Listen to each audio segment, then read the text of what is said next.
हाँ एवरीवन, आज के इस वीडियो में हम पढ़ने वाले हैं the diary of a young girl chapter which is the first chapter. If you are in a BA 6th semester then this video is for you guys, right. So finally ये जो chapter है बहुत अच्छा chapter है. इसके author कौन है? About the author Anne Frank. Anne Frank का जन्म हुआ था 12 जून को हुआ था और जर्मनी में फ्रैंकफर्ट में हुआ था इनका जन्म. बाद में जो है जर्मनी में एक जगह है नाजिस, वहाँ पे हिटलर का पावर था. हिटलर ने पावर कर लिया था जर्मनी पर. तो जो ये थे एनी थे, ये यहूदी थे. तो हिटलर के द्वारा यहूदियों पर बहुत ज़्यादा अत्याचार किया जाता था. तो इसने एन फ्रैंक ने और इनकी फैमिली ने कैसे अपने आप को हाइड किया और इन्होंने वहीं पे अपनी डायरी भी लिखी. उसका कुछ अंश, उसका कुछ पार्ट हम इस चैप्टर में पढ़ेंगे. उससे पहले हम करेक्टर पढ़ लेते हैं. इसमें कौन कौन सा करेक्टर है? मार्गोट. मार्गोट कौन है? एन की बड़ी बहन. एन फ्रैंक जो हमारी ऑथर है उनकी बड़ी बहन है. हैरी कौन है? एन का मित्र है, एन फ्रैंक का मित्र है. मिस्टर वैंडन कौन है? एन के पिता का एक मित्र है, एन के जो पिता है उसका दोस्त है. और पीटर कौन है? मिस्टर वैंडन का पुत्र है. ठीक है.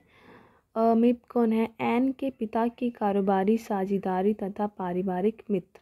दोस्त ही हैं ये बेसिकली. हैंक पेन कौन है? मीप का नया पति. ठीक है, ये जो मीप है इसका पति है. मिस्टर कुपुइस कौन है? एन के पिता का कारोबारी साझेदारी. तो ये सारे दोस्त ही हैं बेसिकली. और एली एंड क्रिलर कौन है? एन के पिता के कारोबारी कर्मचारी जो कारोबार चला रहे हैं, जो कारोबार में जिस कंपनी में काम कर रहे हैं उसी के ये सारे कौन है? कलीग्स हैं, दोस्त हैं. तो हमने इतना पढ़ा कि Anne Frank was born in Frankfurt on 12 June 1929 when Nazis under Hitler had come to power in Germany. They treated the Jews very crudely. कि जब नाजीज है हिटलर के पावर में आई तो उन्होंने जो यहूदी थे, ज्यूज थे, उनको बहुत ज़्यादा क्रूअली ट्रीट किया. Therefore the Franks were Jew fled from Germany in 1933 to escape the Nazi persecution, and his father Otto Frank found a position as a manager in a company.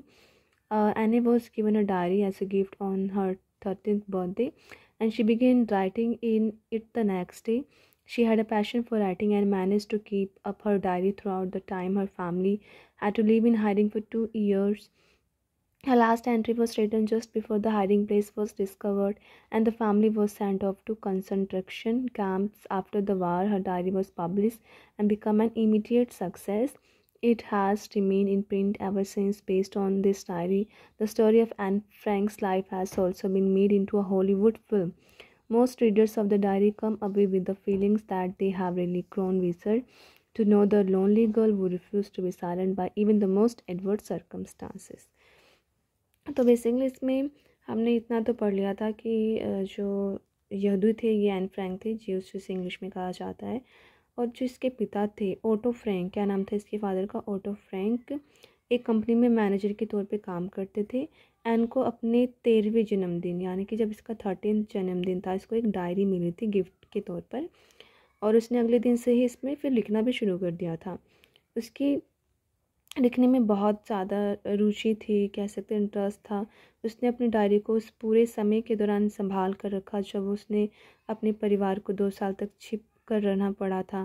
उसने diary में अंतिम बार छिपने के स्थान के पता चलने के थोड़ी देर पहले ही लिखा था और परिवार को नज़रबंदी शिविर में भेज दिया गया. इनके परिवार को कोई कैंपस में भेजा था. युद्ध की लड़ाई के बाद डायरी को छापा गया और इसे तुरंत ही कामयाबी मिल गई. तब यह हमेशा छपती रही. इस डायरी पर आधारित उसकी ज़िंदगी की कहानी पर एक हॉलीवुड फिल्म भी बनाई गई है. उसकी डायरी के ज़्यादातर पाठक इस भावना के साथ सामने आए हैं कि वे उस अकेली लड़की के बारे में जानकर ज़्यादा परिपक्व हो गए. ठीक है, जिसने इतने मतलब डिफ़िकल्ट सिचुएशन में भी जो है डायरी लिखना स्टार्ट किया. अब जो एन फ्रैंक ने अपनी डायरी का क्या नाम दिया था? किटी दिया था. अगर आपने क्लास 12th करी है या शायद 11 में ही एक हिंदी की बुक में इसी की कहानी आपको ऑलरेडी दी है. ठीक है, तो उन्होंने अपनी डायरी को अपना दोस्त माना जिसका नाम दिया किटी.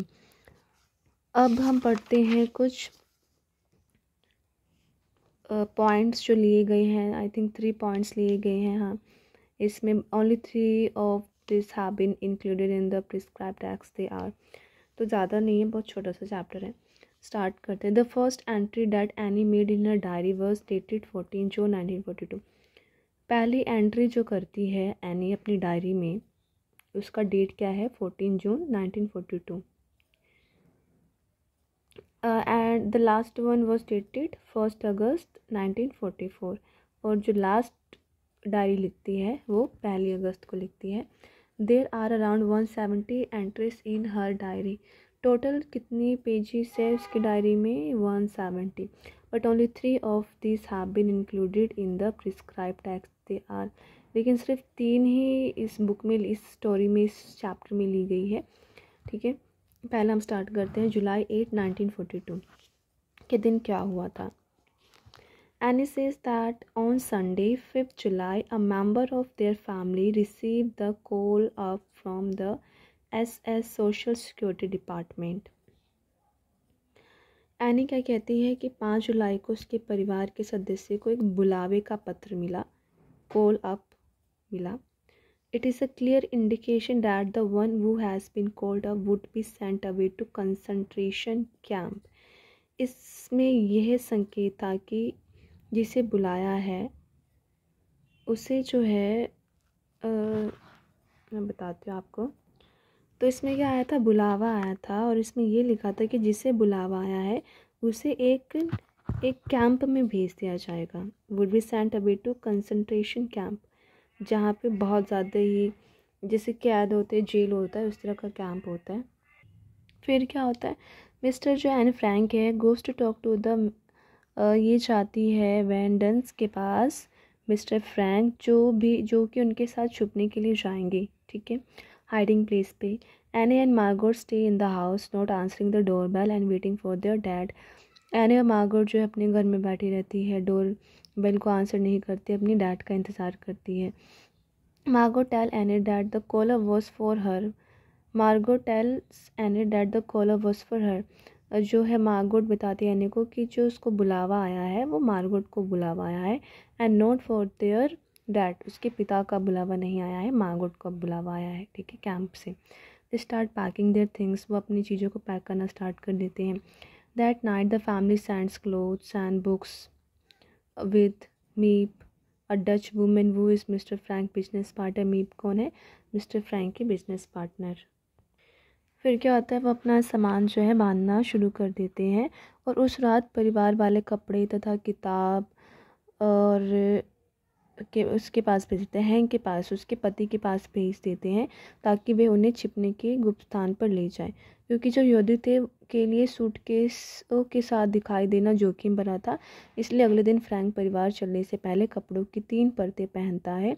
मार्गोट मीप के साथ सुबह जल्दी ही निकल जाती है, और एन परिवार के साथ बाद में दिन में चली जाती है। ठीक है, they start packing their things. That night the family sends clothes and book with the Miep and Hank to take them to the secret hiding spot.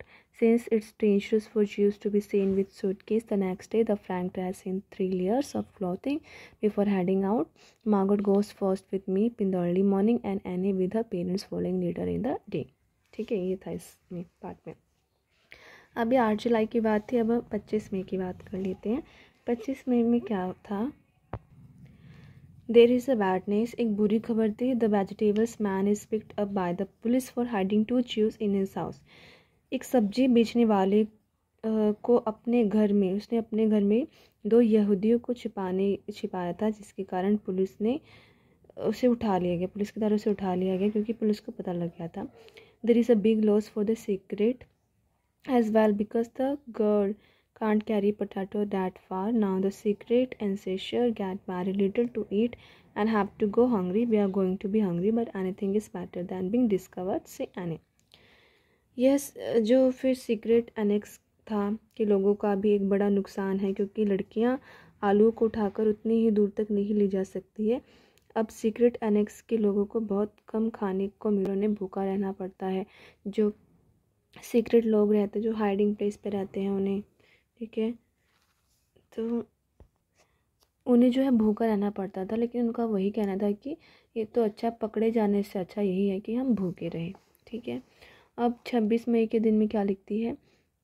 Secret annex are living in the constant fear of being caught. They have been the cause of such terrible tension for their protectors. The sewer is blocked and they must not run water. Annie begins to despair. Will life ever be normal again?